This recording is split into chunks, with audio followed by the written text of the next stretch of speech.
Buenas tardes, muchas gracias por acompañarnos. Tenemos nuestra primera sesión, nuestra primera edición del año 2018 del Seminario Permanente La Ciudad Posible, y tenemos el gusto y el honor de contar con la presencia del doctor Arturo Alvarado Mendoza. Me voy a tomar un tiempo para leer una pequeña semblanza de aquello que consideramos que queríamos darles a conocer, y pido una disculpa a nuestro invitado porque sabemos que su currículum es mucho más amplio, pero voy a leer lo siguiente. Arturo Alvarado Mendoza es doctor en Ciencia Social con especialidad en Sociología por el Colegio de México. Desde 1986 es profesor investigador del Centro de Estudios Sociológicos del Colegio de México, y desde el año 2012 director del mismo, del Centro de Estudios Sociológicos. Es especialista en justicia, derechos humanos y seguridad. Ha realizado numerosas investigaciones y evaluaciones sobre violencia, criminalidad y el sistema de justicia en América Latina. Es consultor de programas internacionales de Naciones Unidas y del Banco Mundial, y ha sido profesor invitado en una serie de universidades en Europa y en Estados Unidos. Sus líneas de investigación abarcan temas de derechos humanos, de cultura política de los jóvenes, de violencia juvenil, gobernanza democrática y participación. Y entre diversas publicaciones destacamos los libros Elecciones en México, Cambios, Permanencias y Retos en el 2015, Vidas Truncadas, el exceso de homicidios en la juventud en América Latina del 90 al año 2010, Violencia juvenil y acceso a la justicia en América Latina en el 2014, y uno de sus libros más conocidos, El tamaño del infierno, un estudio sobre la criminalidad en la zona metropolitana de la Ciudad de México en el 2012, y Los grandes problemas de México en el tomo 15 de Seguridad Nacional y Seguridad Interior en el 2010. Fue director fundador de Democracia, Derechos Humanos y Seguridad, Asociación Civil en México.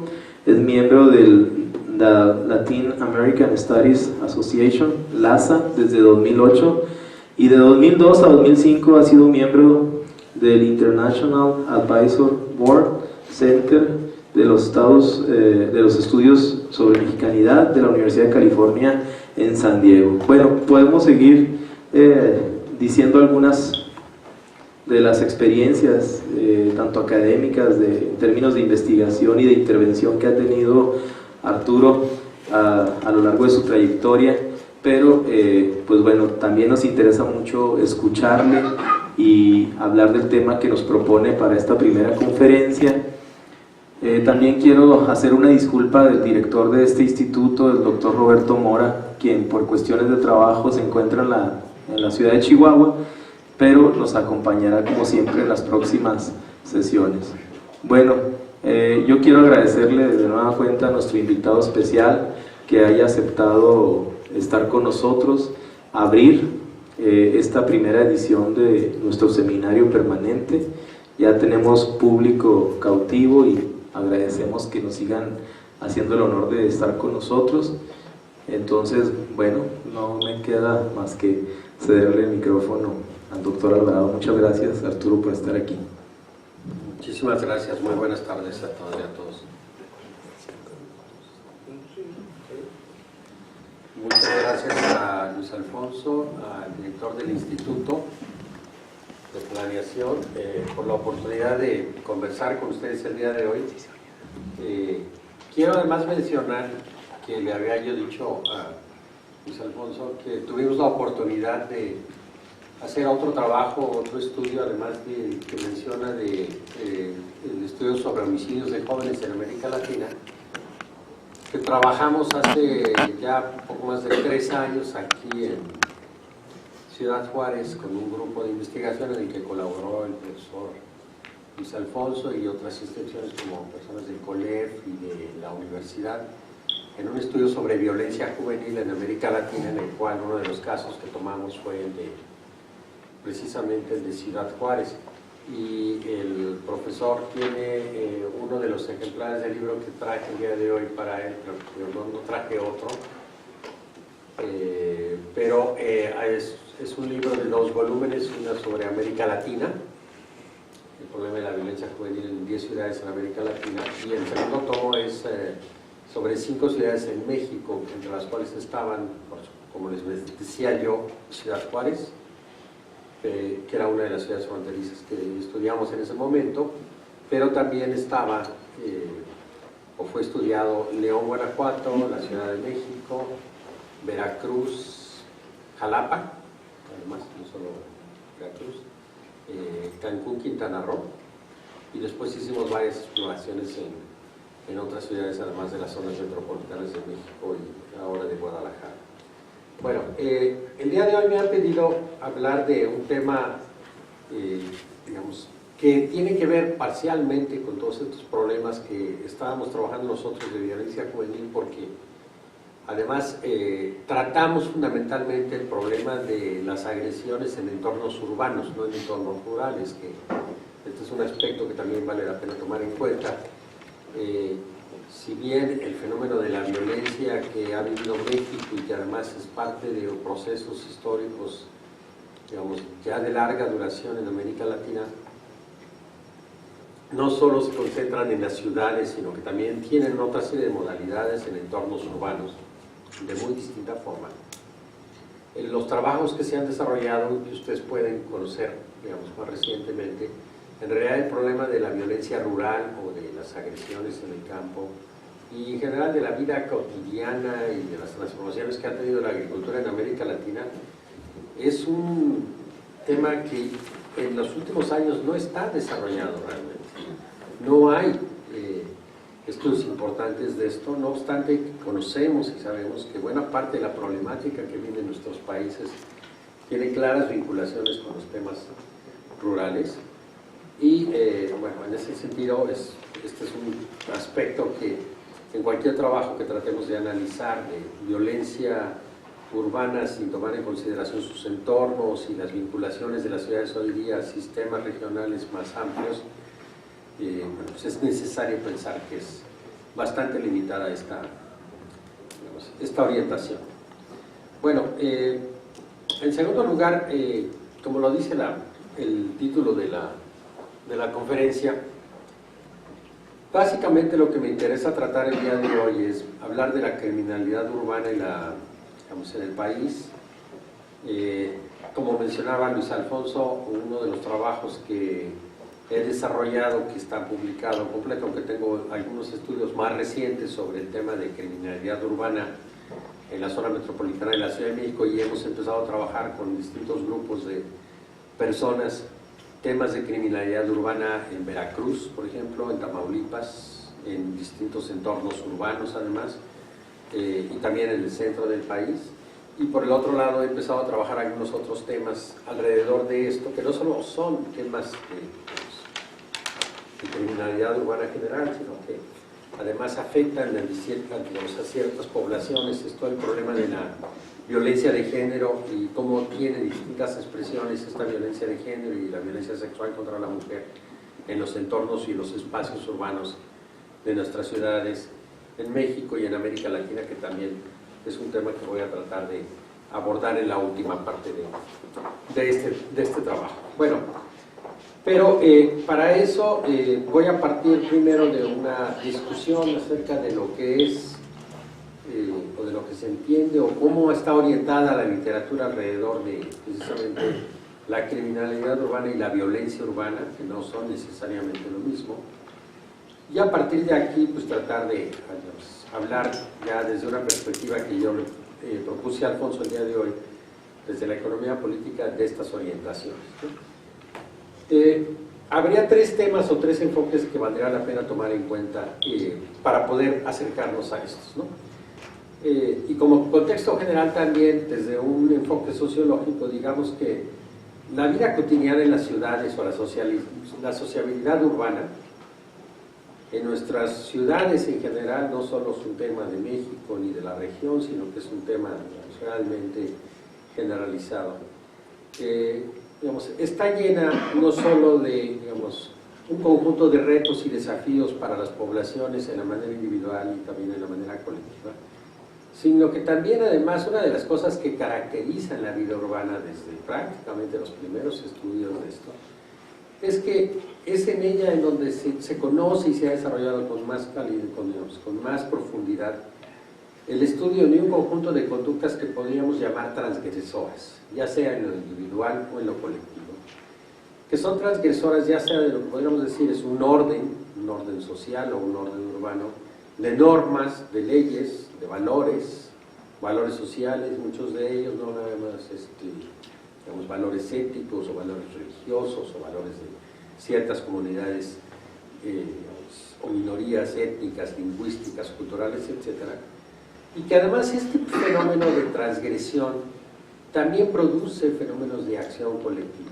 Este es otro aspecto que, por ejemplo, uno de los principales urbanólogos norteamericanos en los años 30, Louis Beer, que estaba tratando de desarrollar estudios alrededor de la ciudad y tratando de centrar el tema urbano precisamente cuál sería la caracterización de la más típica conducta de las, digamos, de las urbes,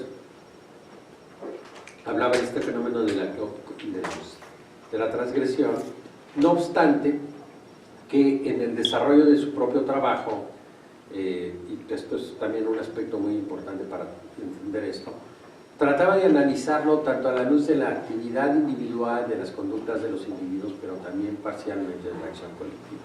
Pero no llegó con cabalidad a tratar de definir y entender de manera profunda lo que significaría precisamente una conducta, digamos, colectiva y todos los efectos que la acción colectiva en ese sentido tiene para digamos, la vida cotidiana de las ciudades, que es uno de los temas que voy a tratar posteriormente y que es un aspecto que he trabajado sistemáticamente en uno de los libros que voy a plantear más tarde.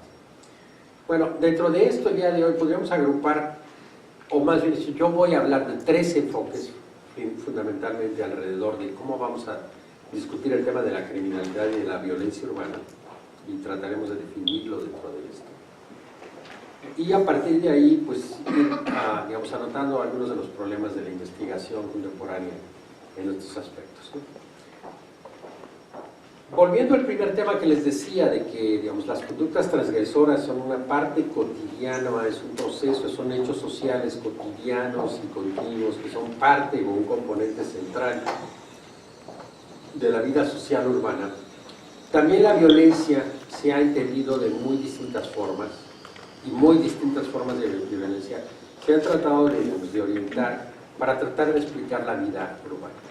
Todos los sistemas urbanos hoy día en nuestra historia tienen muy distintos tipos de formas de violencia. Desde las formas de no solo estas que yo les decía, de transgresión, en la cual se producen daños a los individuos, daños a colectividades, daños a los bienes públicos, que sería un componente importante para tratar de entender este problema de la violencia, y que tienen propósitos específicos, muchos de los cuales pueden ser directa o propositivamente realizados, otros son como consecuencia de tomar ciertas actitudes o de llevar adelante ciertas conductas. Pero este es un tema central para tratar de entender el problema de lo que es la violencia urbana y de cómo en muchas situaciones esto que yo les llamo la transgresión combinado con la violencia son los factores más claros y más conducentes a ver las consecuencias que esto tiene en la vida cotidiana de las personas en las ciudades. Y aquí hay al menos 3 orientaciones para tratar de entender este fenómeno. Una primera orientación que podríamos mencionar como, digamos, el enfoque más central del desarrollo, no solo de la cuestión de la violencia y de la delincuencia urbana, sino que además ha sido un objeto de desarrollo muy amplio de la criminología, y dentro de ello también la criminología urbana. Es toda esta digamos, orientación que trata de comprender, trata de explicar los fenómenos de la colectividad y de las acciones violentas a partir de ya sea una orientación que va desde los individuos, y en la cual se trata de explicar las conductas de los individuos como propositivas, como, digamos, acciones orientadas por un conjunto de alternativas y de oportunidades para, digamos, para producir acciones violentas, y que en ese sentido lo que tratan de explicar es cuáles son tanto las condiciones de estos modelos como las consecuencias que tienen los mismos, en la cual habría tres aspectos centrales para tratar de entender esto, que después voy a tratar como los elementos centrales del análisis de la criminología urbana en el trabajo, ¿no? Una primera, que es tratar de entender la conducta de los agresores, del perpetrador, como si fuera, en este sentido, una conducta racional orientada por un principio básico de obtener un beneficio, por una idea inclusive, podrían ustedes decir, racional de maximización, en la cual habría 12 o 3 elementos centrales. Un agresor que pretende obtener un bien a partir de un conjunto de conductas transgresoras. Este bien puede ser un bien físico, pero también puede ser un bien simbólico, puede ser un bien económico, pero también inclusive puede ser el cometer el daño a una persona como un principio básico de la comisión de este propósito. Una víctima que tiene además no solo es poseedora de estos bienes que son asequibles bajo distintos medios, y por supuesto, como uno de los elementos centrales de esta relación en los contextos urbanos, siempre hay ciertos elementos que propician la comisión de estos actos violentos, pero también hay otro tipo de elementos que inhiben los actos violentos y que podrían ser alrededor de esto. Básicamente, como nosotros entendemos, pues las autoridades o todos aquellos elementos y normas que podrían estar inhibiendo los actos, ¿no?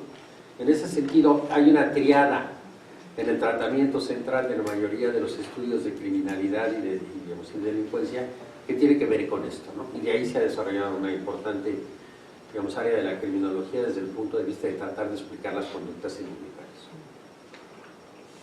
Otra orientación dentro de la sociología tiene más que ver con lo que se podría decir la capacidad o la construcción social de fuerzas que permiten o que inhiben de alguna manera la comisión de estos actos ilícitos, que se relacionan o se estructuran alrededor de este enfoque o de esta teoría. Algunos le llaman teorías, algunos le llaman simplemente una orientación, que le llaman eficacia colectiva, con la cual tratan de referirse a la capacidad de individuos o de comunidades enteras para enfrentar situaciones de violencia, así como también enfrentar a los agresores, y en las cuales no solo se tiene que tomar en cuenta la capacidad que pueda tener como elemento inhibidor la presencia de un vigilante, de mecanismos de control, de policías o otro tipo de autoridades que pretenden, limitar, prevenir o perseguir los delitos, así como también el fortalecimiento de un conjunto de factores que tienen las posibles víctimas para evitar precisamente ser victimizados. Llevado al extremo, esta teoría estaría planteando de alguna manera que las comunidades tienen un conjunto de atributos, dentro de los cuales es como se puede explicar precisamente por qué algunas comunidades son más débiles o más susceptibles a ser, víctimas de delitos que otras comunidades que, poseyendo ciertos atributos como redes de confianza, capital social, otra serie de aspectos de cumplimiento de las normas, podrían estar en mejor condición para tratar de evitar precisamente ser víctimas de los delitos. Bueno, esta sería una primera orientación. La segunda orientación, que está más ligada con la sociología urbana, es una orientación en la cual el espacio, y vamos a tener que, platicar un poco más de este tema, como las definiciones posibles, es uno de los elementos estructurantes de todas las conductas sociales, y en la cual lo que trata de mostrarse y lo que trata de analizarse a través de estos enfoques es cómo es dentro de los espacios y la manera en que está construido social y físicamente el espacio, como las conductas de carácter ilícito, de carácter transgresivo, de carácter violento, se van construyendo alrededor de este conjunto de estructura de oportunidad. Sí, pero lo central ahí de esta sociología urbana es que es a través de una orientación y de una explicación de cómo está estructurado el espacio socialmente construido, cómo es posible explicar la violencia. Y luego ya de esta orientación hay varios aspectos que vale la pena discutir, en el sentido de que hay ciertos aspectos estructurantes del espacio que son aspectos sociales, pero hay otra serie de condiciones urbanas que también tienden a determinar de muchas maneras la conducción de la violencia.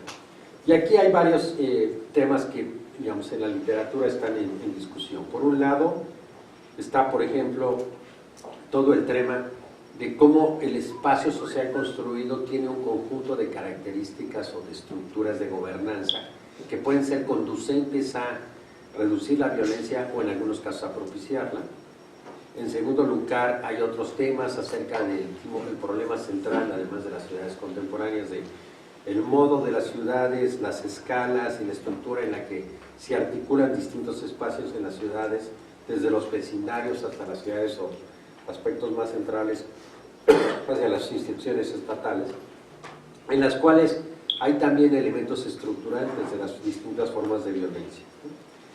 Y finalmente, para plantear estos tres temas aquí, habría algunos aspectos dentro de estos dos enfoques que yo quiero destacar el día de hoy para tratarlos de manera más sistemática, y en la cual creo que algunos de los aspectos centrales son importantes para tratar de entender, el fenómeno de la criminalidad urbana.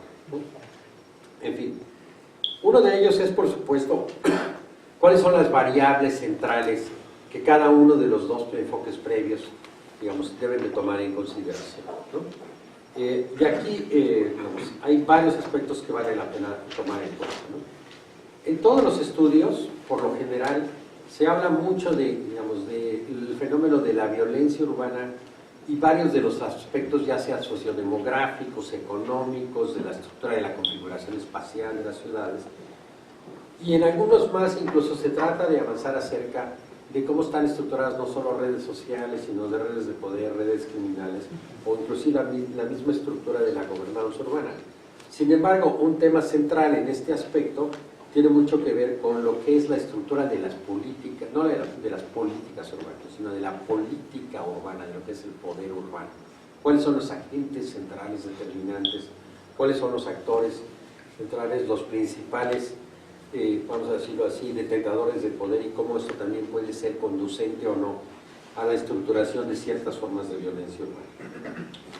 Y dentro de esto también habría otros dos aspectos centrales derivados para el trabajo que voy a desarrollar con más sistematicidad ahora, que tienen que ver además también con otros dos temas importantes dentro de las configuraciones sociales urbanas. Uno es que, como les digo, es este tema de la organización del poder urbano, que además hay un gran problema ahí para tratar de configurar qué es, la ciudad como un ente político. El segundo tema es entender a las ciudades no solo como una forma particular de configuración espacial, sino como espacios en donde se producen conductas sociales que son de carácter colectivo, y que estas conductas o estas acciones colectivas, si bien pueden tener ciertos propósitos, pueden tener orientaciones, están sujetas a muy distinto tipo de contingencias que no necesariamente hacen que la eficacia colectiva de estas conductas sea la que conduzca a las ciudades. Y es un poco un problema que voy a plantear para, precisamente tratar de entender cómo la acción colectiva, organizada, orquestada y no orquestada, y el conjunto de estas acciones son las que determinan los productos de, la conducción urbana, y no necesariamente llevan, además, a tratar de ver o a resolver muchos de los problemas urbanos. Inclusive la acción colectiva en muchas veces y en muchas ocasiones lleva inclusive esas situaciones de, vamos a decirlo así, suboptimalidad en los resultados que producen en sus acciones, ¿no? Bueno, y finalmente, para terminar esta primera parte de la descripción, también hay que entender que dentro de todos los estudios de criminalidad y de violencia urbana, el crimen sigue siendo un fenómeno que requiere de explicaciones en muchos sentidos más allá de la pura violencia urbana. Voy a poner algunos ejemplos. Pero además siempre es una variable independiente que ha tendido a evolucionar en nuestras ciudades, en nuestros países y en el contexto inclusive global, de una manera muy dinámica, y que no está precisamente determinado por las formas del desarrollo urbano contemporáneo, y que inclusive aquí la gran pregunta que habría que hacerse para ya plantear una serie de tesis alrededor del trabajo que voy a desarrollar ahora, es precisamente tratar de entender esta vinculación que existe hoy entre la criminalidad global o las distintas formas de criminalidad global que van desde ciertos tipos de conductas individuales transgresoras que yo les llamaba al principio, como también otro tipo de conductas concertadas, organizadas de manera permanente con organizaciones y con redes muy claramente estructuradas de escalas globales, que son las que de alguna manera gobiernan no solo digamos, vamos a decirlo así, la criminalidad contemporánea, sino que en muchos casos tienden a ser agentes dominantes o agentes determinantes de muchos de los aspectos del desarrollo urbano contemporáneo. Entonces aquí también hay un tema muy importante para tratar de entender, y aquí es donde yo entro con una de las primeras ideas que, digamos, que quiero proponer aquí para el trabajo, es que la criminalidad urbana el día de hoy es un agente importante para entender las dinámicas urbanas, como para también entender otra serie de dinámicas regionales, dinámicas estatales, y que aquí entran varios elementos o varios aspectos dentro de esto, para hablar un poco de esta economía política.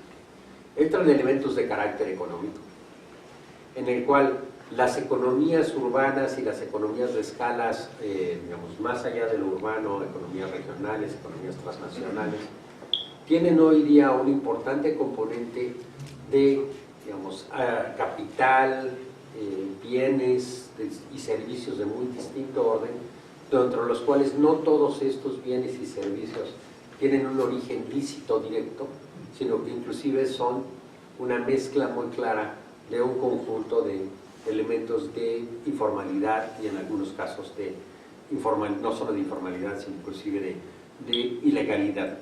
Uno de los ejemplos que podríamos decir más claros, que en América Latina lo podemos ver nosotros de manera cotidiana, está en los grandes desarrollos humanos contemporáneos, en las cuales las estructuras financieras de los grandes desarrollos urbanos y de la tendencia global de los grandes proyectos de desarrollo, estos que le llaman megaproyectos, de alguna manera malentendida, y que no solo se refieren a megaproyectos urbanos de vivienda, sino que también se refieren a megaproyectos urbanos de transporte, de infraestructura hidráulica, de infraestructura de otros órdenes para las ciudades, tienen muchos componentes mezclados de corporaciones lícitas y de otra serie de actores que no necesariamente tienen una vinculación. La consecuencia de esto en la economía es que existen un conjunto de actores relevantes económicos cuyos orígenes no necesariamente son legales y por lo tanto aquí pues, hay un gran reto para entender precisamente cómo se produce y se desarrolla la economía regional y la economía urbana propiamente. Este sería un primer elemento. El segundo elemento que tiene mucho que ver con todo este aspecto es un elemento de carácter tanto político como también de carácter de gobernanza de estas redes globales, como también además de gobernanza urbana. Las ciudades hoy día no solamente son centros, vamos a decirlo así, digamos, centros de convivencia, centros de habitación, centros de producción, de reproducción social, pero también son centros en donde se toman decisiones políticas y sociales muy importantes para conglomerados enteros que no solo son las ciudades, sino son sociedades, estados y hasta regiones enteras de los países. Y esta estructura de gobernanza y de poderes urbanos hoy día no necesariamente está centrada en aquella teoría ideal en la cual son los ciudadanos y los habitantes de estas ciudades los principales detentadores de poder público bajo muy distinto tipo de formas de representación social, ciudadana, política, sino por el contrario, en muchas de las situaciones que viven los países, o nuestros países, no solo de lo que le llaman el sur global, sino inclusive en muchas ciudades y muchos países en el mundo contemporáneo, muchos de los actores y de principales detentadores de poder no son de origen urbano local, sino que son transnacionales en su origen. Y en ese sentido no necesariamente, digamos, son tanto personas o corporaciones sujetas de derechos y de obligaciones dentro del contexto urbano, sino que tienen otra serie de formas de control y de representación política, más allá de la representación limitada territorial y política de los ciudadanos. Y esto produce una combinación de intereses y de formas de interacción y dinámicas urbanas en la cual hay una sistemática intervención de estos actores como detentadores de poder real en las políticas urbanas contemporáneas. Este es un segundo aspecto que creo que vale la pena también entenderlo. Y en tercer lugar estaría el otro aspecto que les mencionaba, en el sentido de que en las sociedades urbanas contemporáneas muchas de las acciones sociales que se desarrollan como acciones colectivas, como respuesta, por ejemplo, a olas de criminalidad, a situaciones y periodos de violencia extrema que muchas de nuestras sociedades viven, pero no solo a eso, sino inclusive a relaciones cotidianas de agresión sistemática, configuran acciones sociales muy importantes. Voy a poner dos ejemplos para tratar de entender este fenómeno. Voy a empezar con el clásico ejemplo de la organización urbana básica, que digamos lo tengo en el trabajo del libro del tamaño del infierno, planteo este análisis, pero en el libro también que desarrollamos sobre la violencia juvenil y los contextos urbanos en donde los jóvenes viven, digamos, está claramente también planteado. Muchas de las formas de respuesta individual y respuesta social a la criminalidad urbana son, por supuesto, mecanismos de defensa y reacciones de defensa de los individuos en lo personal, en lo familiar, en su, digamos, hogar, en su barrio, en sus regiones.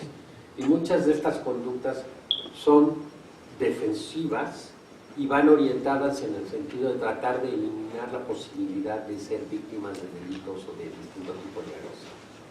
Y la consecuencia urbana ha sido, para muchos de nuestros casos, es la configuración de territorios urbanos alrededor de los hogares, de los barrios y de muchos, digamos, espacios urbanos, en la cual los espacios están cada vez más claramente segmentados, en algunos casos segregados, en algunos casos encerrados, y en una especie de amurallamiento urbano sistemático, en la cual esta protección, por un lado, pretende ofrecer a uno mejores formas de enfrentar posibles agresores, pero que en el conjunto social urbano, como acción colectiva, no necesariamente produce el beneficio colectivo para todos de reducir la criminalidad.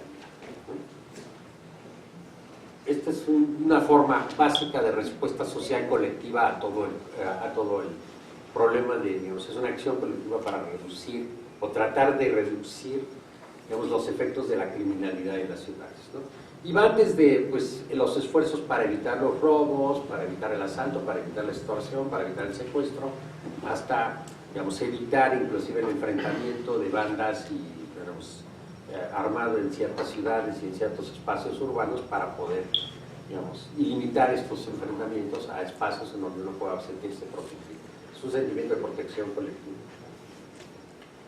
Pero hay otros sentimientos que no pasan fácilmente o no son fácilmente, vamos a decirlo así, tomados en cuenta o pasan inclusive desapercibidos o en muchos casos están naturalizados, que son otra serie de conductas muy típicas de, vamos a decirlo así, en la vida cotidiana urbana, y que también generan conductas colectivas, pero de muy distinto orden y rango y que tienen consecuencias para la vida social de la ciudad.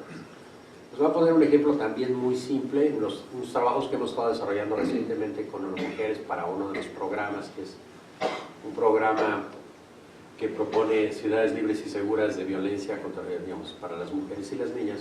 Uno de los problemas centrales que tiene el programa es contribuir a reducir y erradicar la violencia sexual contra las mujeres y las niñas en los espacios públicos y en el transporte como uno de las partes o componentes centrales de los espacios públicos. Y aquí lo que hemos detectado y lo que hemos estado trabajando, que es un poco un problema que está, pues, que es un problema no solo de una conducta individual, sino que es un patrón de conducta colectiva también, es el tema de la sistemática o de las distintas formas y niveles y escalas de agresión sexual que tienen los hombres hacia las mujeres en los espacios públicos y que van desde las miradas, los chiflidos, las llamadas con intención sexual, hasta otra serie de conductas en las cuales en estudios, por ejemplo, en la Ciudad de México y otros pilotajes que hemos hecho en 11 ciudades, 11 zonas metropolitanas del país, llegan inclusive hasta la violación, el secuestro y en algunos casos al intento de asesinato. Y este es un fenómeno social real cotidiano de vida cotidiana y de violencia urbana que está totalmente, vamos a decirlo así, oculto por un conjunto de características estructurales dentro de las normas de masculinidad, de las normas de control social y de otra serie de aspectos que van en ese sentido hacia lo que yo decía, hacia aspectos de poder y aspectos de gobernanza urbana, ¿no? Pero sin embargo es una forma sistemática de agresión cotidiana en las ciudades. Hoy día, además, mucha de la legislación mexicana tiende, por lo menos a nivel federal, pero a nivel estatal hay una enorme variedad de problemas para tratar de entender esto, tiende a clasificar este tipo de conductas transgresoras como delitos. O sea, la conducta sexual o la agresión sexual de muy distintos rangos es un delito federal y en muchas de nuestras ciudades es un delito penado por los códigos, digamos, específicos de cada entidad. No es lo mismo, de todos modos, una agresión por seguidos o una persecución en el transporte o un intento de secuestro en la Ciudad de México que en el Estado de México, por darles un caso, en donde además hay una gran zona metropolitana en la que se comparte el espacio. Pero es importante entender que también esa es la otra dimensión que quiero yo plantear como un problema en lo cual se ve claramente un doble componente. El componente de esta conducta transgresora que yo les decía, en la que hay un agresor, hay una víctima, hay en muchas situaciones un agente inhibidor que pueden ser las normas sociales o puede ser un agente urbano estatal, no siempre lo es, pero puede serlo. Y este es un modelo que de alguna manera explica parte de esta criminalidad, de esta vida cotidiana violenta en nuestras ciudades. Y no es única de ciudades como la Ciudad de México, o la de Buenos Aires, o Cali, o Bogotá, sino inclusive se da en ciudades como Barcelona, como Viena, como otros lugares, ¿no? Y este es un fenómeno estructural y estructurante de relaciones sociales urbanas, ¿no? Es lo que quería también plantear, ¿no? El otro aspecto que les quería plantear también en ese sentido, entonces aquí tendríamos este aspecto social de lo que es la violencia urbana y sus distintas expresiones, que es un mundo cotidiano, que esa es la problemática central de nuestras ciudades, son lugares de transgresión muy fuertes. Y entonces por el otro lado, pues está todo el aspecto de la gobernanza de esta estructura, y finalmente otros elementos que yo había planteado al principio como aspectos económicos, que podrían estar ayudando a comprender cierto tipo de niveles y de situaciones en las cuales ocurre la violencia urbana. Bueno, y a partir de aquí paso a tomar dos dimensiones muy particulares del trabajo. Por un lado voy a hablar un poco más genéricamente de esta orientación que tiene mucho que ver con cómo las estructuras de la organización espacial de las ciudades pueden o no ser conducentes para la violencia. Y en qué sentido también, ya un poco como elemento concluyente, qué tipo de intervenciones en el espacio urbano se podrían realizar para poder inhibir, reducir o inclusive erradicar cierto tipo de formas de violencia urbana, ¿no? Que sería también un poco llevando esto hacia la política pública, cómo podrían tomarse los elementos de un análisis de este tipo para construir una política que atienda esta problemática. Y aquí, combino un poco un texto que estaba trabajando más recientemente sobre el tema genérico de violencia urbana con algunos aspectos del libro que les mencionó Alfonso del Tamaño del Infierno. Bueno, si uno además hace un recorrido de muchas de nuestras ciudades contemporáneas, puede uno ver claramente que hay una forma y una configuración urbana en la cual ciertos territorios están claramente demarcados. Y aquí la pregunta es si las configuraciones urbanas contemporáneas y la forma de la ciudad está asociada también a distintos tipos de organización, de formas espaciales de la violencia, ¿no? Por ejemplo, en ciudades como la Ciudad de México, en la cual hay un conjunto de fenómenos macrosociales históricos de desarrollo de la ciudad, en la cual la ocupación del territorio urbano viene por dos componentes centrales, ya sea el poblamiento por la vía de la compra, adquisición o renta del terreno o de los lotes urbanos, o por la otra vía, que es el de la renta ilícita, de la invasión, sobre todo tanto de predios de bienes comunales como de bienes ejidales, la renta, la compra, etcétera, en donde se fue configurando la población y el poblamiento urbano. Esto trae a su vez acompañado por prácticas ilícitas la adquisición de bienes y servicios individuales y colectivos, el equipamiento urbano en ese sentido, que también ha tenido un enorme componente de irregularidad y de digamos, ilegalidad, ¿no? Y que ha sido conducente a construir ciudades como la Ciudad de México, que sería un patrón muy particular, no es típico de nuestros países, de nuestras ciudades y de muchos de los países, pero es importante entenderlo, en la cual el desarrollo de las grandes metrópolis de este tipo tiene como un componente estructurante la irregularidad y la ilegalidad. Y alrededor de esto se producen además muy distinto tipo de desigualdades sociales, económicas y políticas en el orden espacial, en la cual el terreno urbano empieza a marcar y delimitar claramente territorios urbanos regulares, territorios irregulares, y en el fondo, políticamente hablando, empieza a configurar distintos tipos de intervenciones, digamos, políticas y habitantes urbanos, que son grados muy diferentes de intervención y acceso a los bienes y servicios urbanos y al derecho a la ciudad, en la cual se crean distinto tipo de ciudadanos, ¿no? Ciudadanos que tienen acceso a los servicios públicos de manera regular y continua a través de formas de petición y de representación política muy claras, y otro tipo de ciudadanos que no se crean o que no obtienen estos bienes y servicios por la vía regular y la vía formal, pero sí la obtienen a través de sistemas de políticas públicas irregulares y de políticas clientelares y de muy distinto orden de control político, mucho del cual no necesariamente es lícito, aunque sea tolerable y tolerable, ¿no? Y entonces vemos aquí la configuración de fenómenos urbanos macro, en la cual no solo hay beneficios de parte del sector formal, sino también el sector informal, y el sector irregular se beneficia de esto. Pero la política urbana que se produce combina estos dos elementos, pero además produce autoridades y estructuras de gobierno que combinan estos dos aspectos, en la cual esas ideas de normas, de respeto generalizado a las leyes y Estado de Derecho no conviven con la realidad cotidiana de las ciudades.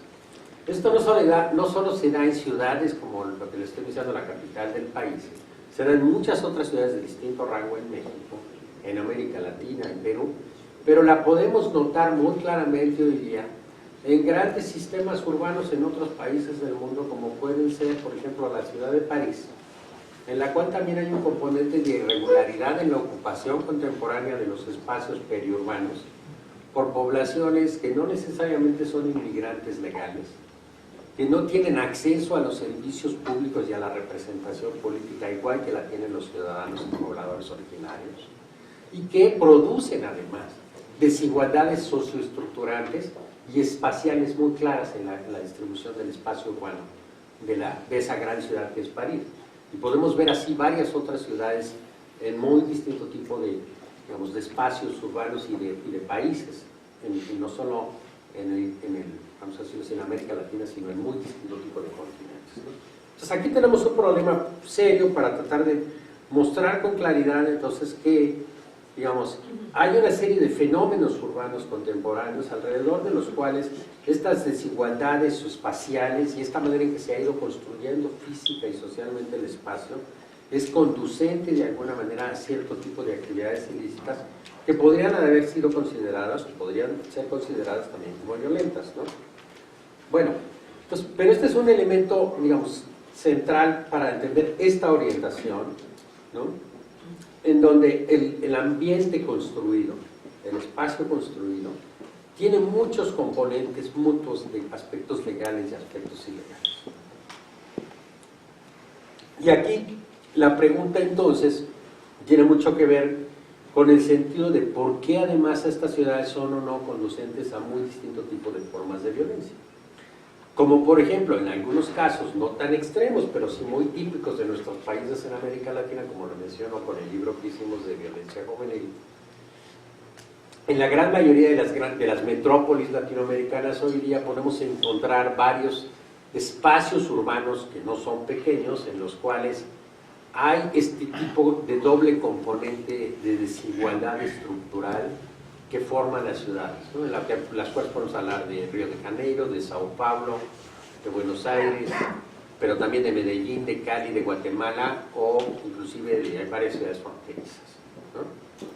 En la cual hay además territorios en las que este doble componente de lo ilícito y de lo ilícito es conducente a su vez a muy distintas formas de estructuración de las relaciones sociales cotidianas, a la estructuración de formas de organización colectiva que no necesariamente son estas formas de organización vecinal, o en las cuales conviven organizaciones vecinales legítimas con organizaciones de pandillas, organizaciones de bandas, o inclusive formas muy diferentes de estructuras de células de crimen organizado. Y en las que entonces como consecuencia tenemos territorios, en algunos casos grandes territorios dentro de nuestras ciudades, controlados parcial o totalmente por organizaciones ilícitas, que no solo extorsionan a las poblaciones o controlan ciertos espacios para la comisión de ciertas actividades ilícitas, sino que inclusive llegan a proporcionar servicios. Por ejemplo, en Río de Janeiro, en Sao Paulo y en algunas ciudades, los servicios de agua, los servicios de teléfono, los servicios de internet y otra serie de servicios que se proveen en muchas de las comunidades barriales pobres como las favelas, son gestionados o mediados o inclusive regenteados por organizaciones ilícitas. Y entonces los vecinos acceden a ellos por este tipo de estructura irregular e ilícita, ¿no? Pero también podrían acceder de la otra, lo que pasa es que aquí empieza a haber varios problemas.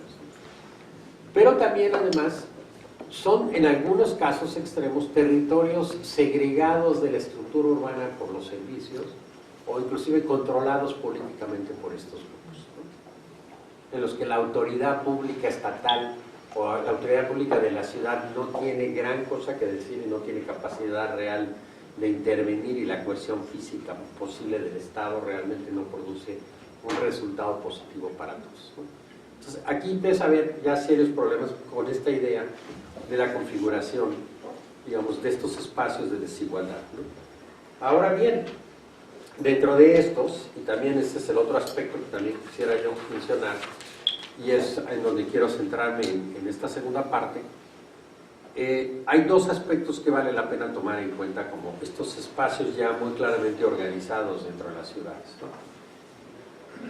Muchas de las formas de economía urbana que se producen en estas ciudades tienen este doble componente que les decía, en la cual los servicios lícitos y la producción de bienes y servicios lícitos también tiende a combinarse con los ilícitos, ¿no? Entonces tienen tanto áreas de producción como áreas de distribución y de servicios como los mercados, en la cual muchos de los productos que se venden ahí tienen este doble componente, y los consumidores dentro de este mercado realmente no conocen y no necesariamente les importa, digamos, el origen real de la mercancía que ellos están consumiendo.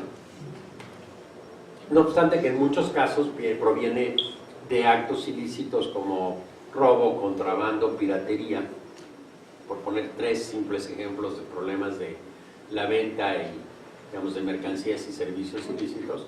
Y en segundo lugar también se combinan con otra serie de servicios que muchas veces son precarios y que pueden ser lícitos también y pueden ser regulares inclusive. No todo lo que se vende en los mercados informales es irregular o es ilícito, pero el problema central es que este otro componente sigue alimentando este problema que ya tenemos en la estructuración de las ciudades de derechos de propiedad débiles o que tienen un origen no lícito, con la falta de servicios gubernamentales específicos, con la no responsabilidad de los gobiernos frente a los ciudadanos en estos espacios para brindarles los servicios, con una especie también de reducción espacial de un conjunto de oportunidades que se le dan a estas personas. Por ejemplo, uno de los productos importantes de la violencia urbana y de estos espacios tan segregados y tan limitados es la reducción de la movilidad, que reproduce o que repercute en muchas situaciones de muchos países en América Latina, en que los jóvenes o los niños y los jóvenes no tienen acceso a mejores escuelas que las del barrio porque no tienen movilidad, o porque las bandas controlan el acceso a los territorios y entonces no permiten la movilidad de los jóvenes para ir a otros estudios, pero también controlan o limitan en muchos sentidos la movilidad para acceder a distintos empleos. Esto ocurre en muchas ciudades como en El Salvador o en Guatemala, en el cual el origen o la vivienda o habitar ciertos barrios precarios y estigmatizados como violentos es un elemento determinante para obtener un empleo o no obtenerlo, ¿no? Entonces aquí empieza a haber toda una serie de configuraciones, no solo de desigualdad en el orden que les decía de la ocupación del territorio urbano, sino de orden económico, y también esto tiene repercusiones en distribuciones de distintas oportunidades de muy distinto orden. En el fondo, políticamente hablando también, esto reproduce dos tipos de estructuras de desigualdad que yo les decía. Un tipo de ciudadanía que no tiene acceso real a los bienes y servicios urbanos a los que debería formalmente tener. Pero también una forma de gobierno urbano no solo limitada, sino que inclusive en muchos casos lo que se gobierna precisamente no es lo legal, sino también se gobierna sobre lo legal. Porque eso también produce votos y beneficios. Y entonces hay un incentivo perverso también para la política y para los actores políticos para trabajar tanto con los márgenes legales como también con los márgenes no legales, porque ambos producen beneficios de carácter político, público y electoral, ¿no? Entonces el resultado que tenemos son combinaciones muy complejas de situaciones de interacción entre actores lícitos con actores ilícitos y a su vez también con un conjunto de resultados, no necesariamente, digamos, dentro de los estados de derecho democrático que todos podríamos pensar, que serían centrales para tratar de entender las ciudades. Bueno, el tema de todos modos, o ya como preguntas que habría que plantear y de resolver dentro de esta problemática, es que, bueno, ciertos espacios sociales y ciertos espacios urbanos producen este tipo de relaciones de alianza y en muchos casos producen lealtades políticas de los ciudadanos de un orden muy distinto al que sería esperarse en sistemas políticos representativos democráticos formales, ¿no? Muchas veces es mejor seguir al líder político y dar las cuotas necesarias que les piden los líderes de barrio, digamos, las agrupaciones que controlan los territorios, y seguir y promover y aceptar la promoción política de ciertos líderes para mantener un estado de cosas que no necesariamente es benéfico para las personas, que plantear una política de contestación urbana más amplia, ¿no? Por lo cual, digamos, esto genera incluso también trampas políticas de muy distintos órdenes, ¿no? Y en el fondo, como yo les decía, produce una situación en la que la idea digamos, de un Estado democrático de derecho en las ciudades es muy difícil de instaurar o de construir en un desarrollo mayor. Llevado esto a su extremo, podríamos decir que muchos de los sistemas, no solo urbanos en América Latina, sino algunos de los sistemas políticos, tienen este doble componente, ¿no? Y que además en los años, o bueno, en prácticamente más de 2 décadas, buena parte de la dinámica política y de la gobernanza en nuestros países combina este problema de los actores ilegales muy poderosos junto con otros actores legales y que ha producido precisamente esta situación de gobiernos que no son estables, no son representativos, no son responsables a la ciudadanía, y tenemos en ese sentido ciclos muy claros y muy fuertes de situaciones digamos, de violencia política muy amplia en no solo en nuestras ciudades, sino en varios de nuestros países, ¿no? Bueno, ¿cuáles serían las políticas alternativas que se podrían plantear como intervenciones para hablar un poco ya del cierre de esta parte, ¿no? Bueno, aquí hay 2 problemas centrales, ¿sí? Bueno, yo les mencionaba que muchos de estos factores que son estructurantes de los sistemas urbanos hoy día y que producen sistemas de pobreza, digamos, estructural urbana, como también de desigualdad estructural digamos, en nuestras ciudades, pueden ser de alguna manera alimentadores, pero no necesariamente siempre lo son, de distintas formas de organizaciones y distintas formas de conductas violentas.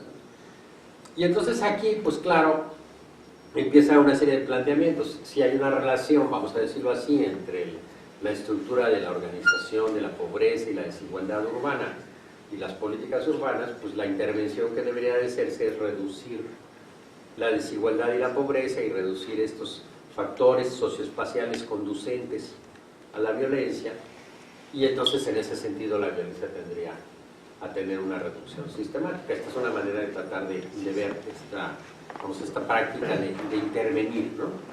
Y entonces la idea iría fundamentalmente no por estos estudios de eficacia colectiva ni por estos enfoques de criminalística desde el punto de vista del individuo, sino por intervenciones, digamos, institucionales urbanas para tratar de mejorar el ambiente construido, y a partir de ahí se esperaría necesariamente como una condición, digamos, o como una teoría del cambio, que la transformación de estos espacios digamos, precarios, estructurados por una serie de conductas de desigualdad, de conductas violentas, de pobreza, etcétera, tendría necesariamente a transformarse, ¿no?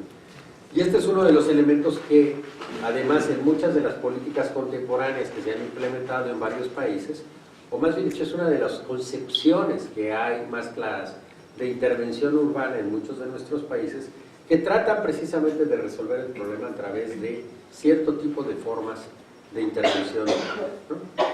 Y en ese sentido, digamos, aquí lo que se propone es una serie de varias distintas intervenciones, varios modelos de intervención.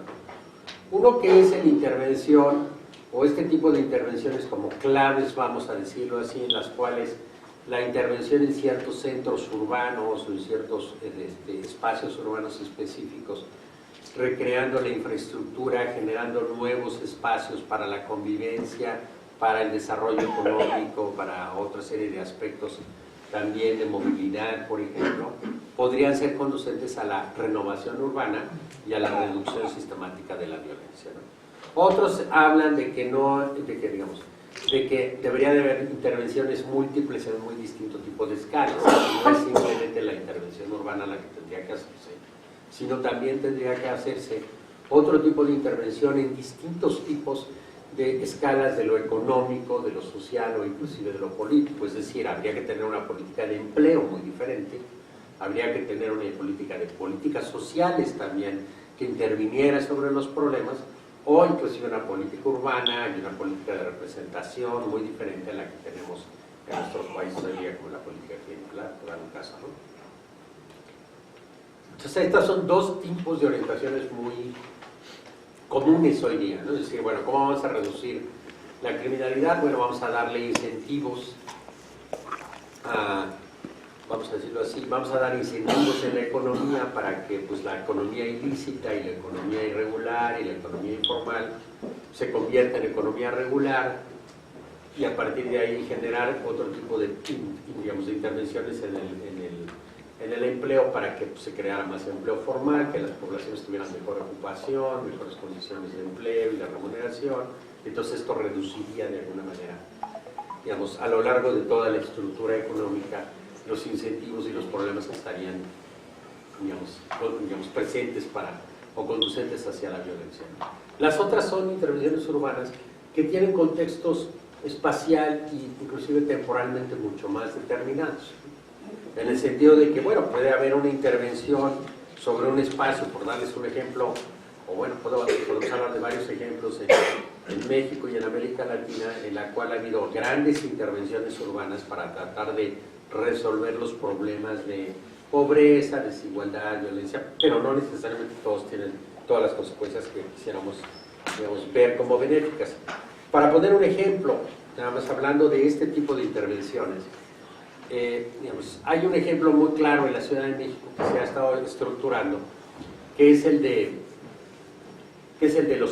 centro histórico, y que de ahí además se agarraron del modelito y ahora promueven muchos centros históricos con el modelo similar en varios de nuestros países, de nuestras ciudades y hasta de países, ¿no?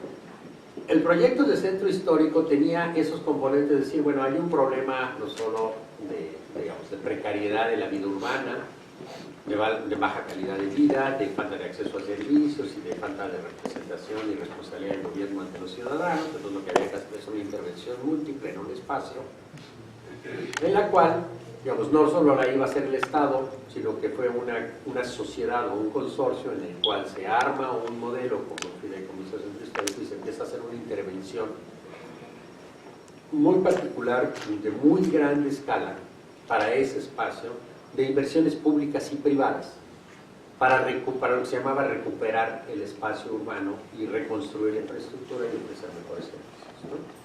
Entonces, a través de este consorcio público-privado, se fue delimitando una política urbana muy específica en un perímetro muy particular de la zona del centro de la ciudad vieja, en la cual se determinó hacer una intervención en infraestructura física, en recuperación de terrenos, recuperación de espacios, inversiones y estímulos a las empresas, inversiones también y estímulos a cierto tipo de vivienda, ¿no? Y una nueva política urbana de gobierno en la cual se crea una autoridad ahí supuestamente semi-horizontal para la estructura de la administración de ese espacio, y además se le provee con un conjunto de servicios, por ejemplo, como vigilancia, ¿no? Que era un componente central, ¿no? Y que tiene mucho que ver con el primer elemento que les decía, y luego voy a poner un ejemplo final de este tema de policía. Es decir, se crea toda una nueva estructura de seguridad en la cual hay un diagnóstico de los problemas, en el cual se plantea, digamos, toda una problemática acerca de la criminalidad local, de la criminalidad urbana local, de estructuras de oportunidad para cometer el crimen, cómo reducirlas, cómo eliminarlas, cómo dar incentivos a los actores para que no se cometan estas conductas. Pero también se crea toda una estructura de protección y prevención en seguridad con un modelo de policía relativamente nuevo, acompañados de un alto componente tecnológico.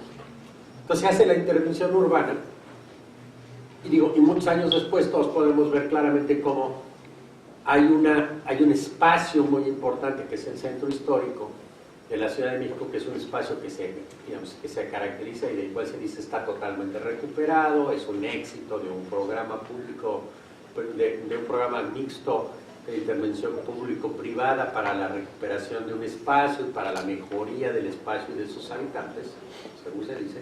Se ha reducido la criminalidad y se han resuelto muchos de los problemas que estaban, digamos, presentes en las viejas estructuras de centros viejos de nuestras ciudades, y este es un modelo que hay que seguir, ¿no? Por decirlo así. Es decir, es un modelo de práctica, un modelo exitoso que puede tener buenas, vamos a decir, lecciones para distintas prácticas urbanas de recuperación de centros históricos. ¿Okay? Bueno, pero también aquí muchos de los componentes que estaban presentes antes, que eran una estructura de desigualdad en el acceso a los servicios públicos, viviendas precarias, una estructura del empleo, digamos, bastante precaria y oportunidades de empleo muy limitadas, no necesariamente se resuelven en ese espacio, sino que se externalizan y se mandan a otros sectores. ¿Por qué? Porque hay un elemento muy importante que es el incremento de la renta del, vamos a decirlo así, la renta del suelo, el precio de la renta del suelo, que ha hecho que muchos de estos, digamos, viejos habitantes de esta zona tengan que salir del espacio, tengan que ir a buscar trabajo en otras zonas, y también se ha desincentivado desde muy distinto tipo de formas la intervención de distintas formas de comercio ilícito, pero no, lo único que se ha hecho es se ha controlado espacialmente ese sector, pero simple y sencillamente se ha distribuido de manera muy diferente en otros territorios urbanos vecinales, además, a esa zona. Y no desaparece ninguna de las estructuras previas, pero en ese espacio ya interactúan otros aspectos, ¿no? Y esto se ve como un efecto que tiene mucha importancia. La Ciudad de México era caracterizada en los años 90 como una de las ciudades más peligrosas y más violentas del país. Muchos recordarán esto, otros no se acordarán de eso y han tenido periodos de vida en otras ciudades más violentas.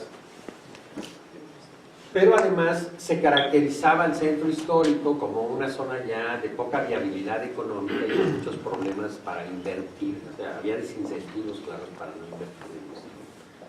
Pero este programa o este proyecto no solo permitió la recuperación del centro, sino que catapultó, o sea, sirvió de catapulta para que programas de seguridad particulares que se desarrollaron en ese momento, como nuevos modelos de policía y de policiamiento en las ciudades, como la Ciudad de México, se impulsaran, y también de que se vendiera el proyecto como un modelo exitoso para recuperar la ciudad, para hacer renovación urbana y para reducir la criminalidad, ¿no? Y si ustedes podían ver el lema que había hasta hace aproximadamente 2 años, eran esos 3 aspectos los que se mencionaban como la ciudad es sostenible, la ciudad ha logrado recuperar su dinámica económica, la ciudad tiene menos crimen y la ciudad tiene mejores capacidades para gobernarse, ¿no?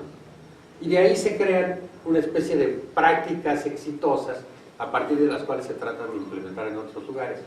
Pero realmente, ¿qué ocurre con estos espacios? Que también es con lo que ya quiero cerrar esta plática. No necesariamente estas intervenciones resuelven los problemas estructurales de desigualdad socioeconómica, desigualdad en el empleo, acceso a servicios, como tampoco resuelven muchos de los problemas que estaban planteados de redes sociales y de formas de convivencia social, que eran las que también eran conducentes a cierto tipo de prácticas agresivas, transgresivas y violentas.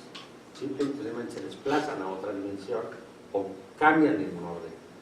Y finalmente también la seguridad y la violencia, si bien en el primer periodo, en corto plazo, se reduce la violencia y la criminalidad, en el periodo contemporáneo tiende a reducirse porque además la primera teoría que les mencioné vuelve a cumplir, digamos, o vuelve a tener condiciones muy claras para su efectividad.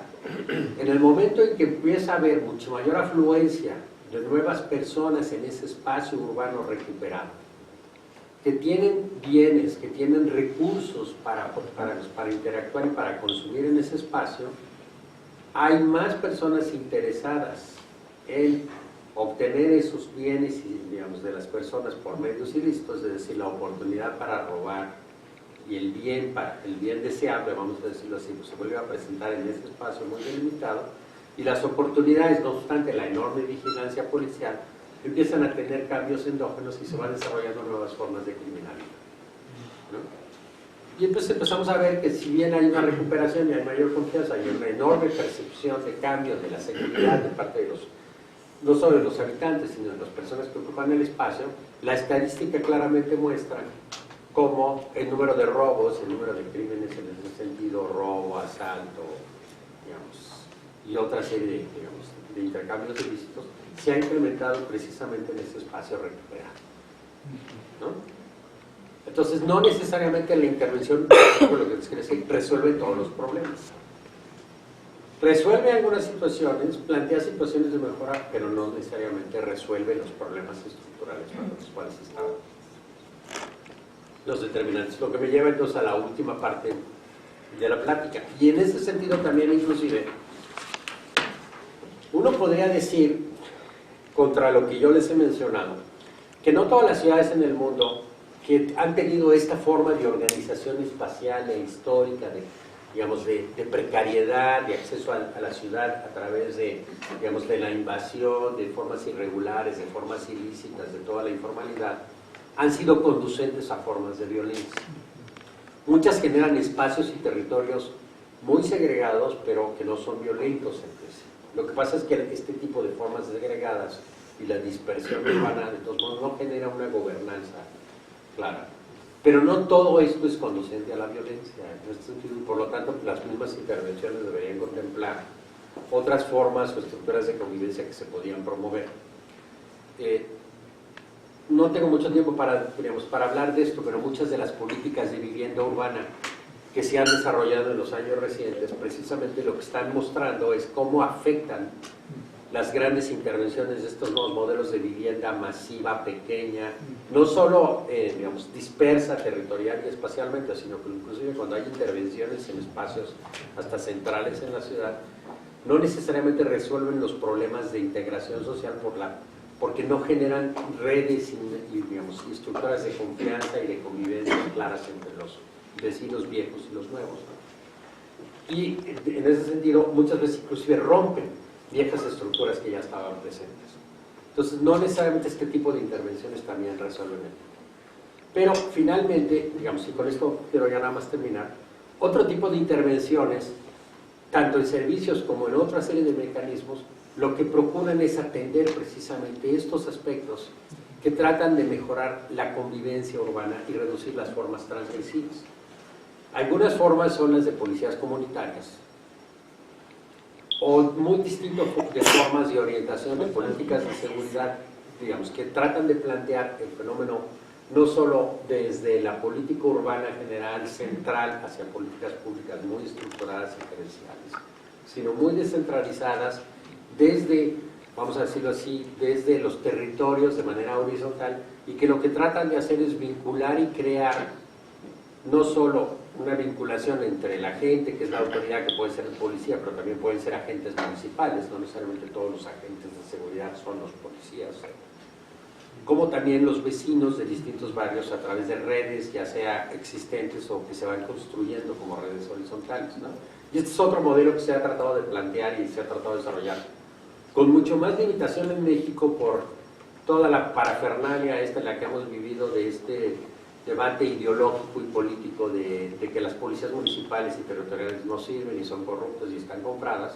Entonces lo que necesitamos son policías unificadas, mandos únicos centralizados, controlados por los gobernadores y por los presidentes o por los ejecutivos, cuando lo que hemos visto es que los principales criminales hoy día son los ejecutivos estatales y de otro orden, ¿no?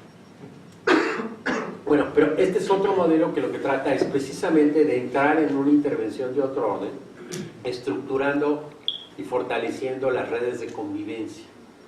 No necesariamente resuelve las desigualdades, eso es obvio, no resuelve muchas estructuras de oportunidades, tampoco construye necesariamente una educación por el respeto a, digamos, a las leyes y al Estado de Derecho, pero sí resuelve problemas de convivencia cotidiano y es conducente a mejores formas de comunicación que generan confianza. Entonces, también es una forma de intervención que cuando se hacen conjuntas, en ese sentido, pueden producir beneficios colectivos, no solo en la intervención física urbana, sino también en este caso. Hay muy pocos casos que se han hecho estos dos experimentos al mismo tiempo, hay un par de casos en Colombia, por ejemplo, no puedo ampliarlo mucho, pero esta es otra manera de tratar de hacer intervenciones urbanas, por decirlo así, en un rango y en un orden muy diferente. No solo es la intervención física, vamos a decirlo así, en el espacio, sino que también, un poco la conclusión, es también muy importante la inversión en capital humano y en redes sociales y de vinculación social entre el agente público y los habitantes, ¿no? Que esa es la conclusión a la que quería yo llegar a plantear este caso, para, digamos, redondear esto. Y para terminar en ese sentido, esto no resuelve totalmente los problemas que yo les había planteado de la vida cotidiana urbana como una vida que es como yo les digo, históricamente como un hecho, es una vida muy transgresora.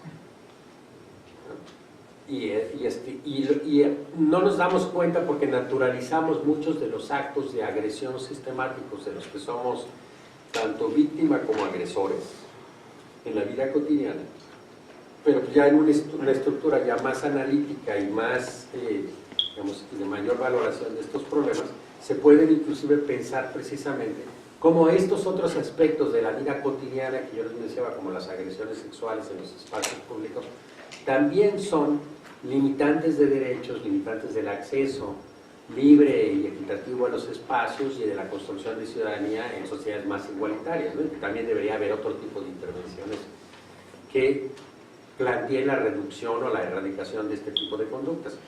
De nuevo, y ya para cerrar, lo que yo considero aquí es que en realidad lo que estoy planteando es que los tres modelos que les estoy diciendo, este último junto con el de las intervenciones tipo policía comunitaria o tipo intervenciones horizontales en servicios públicos o las grandes intervenciones urbanas típicas de inversión en infraestructura, de cambio en el diseño urbano, digamos, en realidad son muy voluntaristas porque el fondo del problema es, como les decía, que la criminalidad es un fenómeno que se mantiene como una dinámica independiente de casi todos estos fenómenos y tiene una conducción y una, vamos a decirlo así, una intensidad y una transformación cotidiana de este fenómeno en la cual los gobiernos contemporáneos no han sido capaces de llegar un poco a la altura de estas dinámicas, ¿no? Con esto yo quisiera terminar y pasar a preguntas y respuestas, ¿no? Muchas gracias.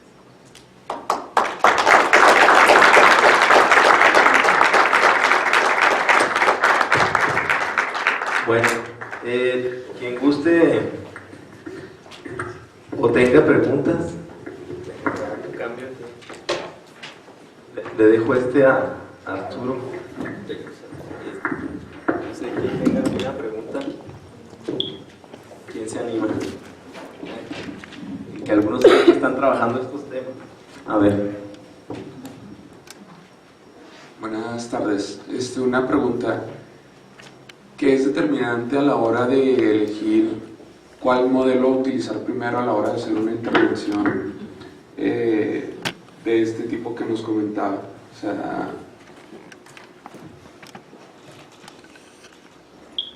¿qué cosas se tienen que tomar en cuenta para ya sea elegir hacer primero una u otra cosa en los modelos de intervención que nos comentan?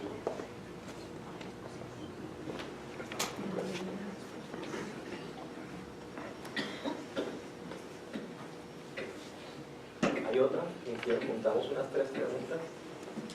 No, si son espacios, si son primero los espacios en la infraestructura, si son primero los espacios en la infraestructura física o si son primero los modelos sociales o políticos. Sí, ya me gustaría que elaborara un poquito en las escalas de cómo la criminalidad, aunque es en México, sí está vinculada con distintas escalas, y si hablamos de la economía política, cómo se vincula a nivel local. Y estoy pensando, por ejemplo, en toda la economía que está basada en el armamento, y en las nuevas formas de seguridad y de vigilancia, que ha reestructurado. Bueno, yo creo, ¿verdad? Usted nos puede decir mejor, ¿sí?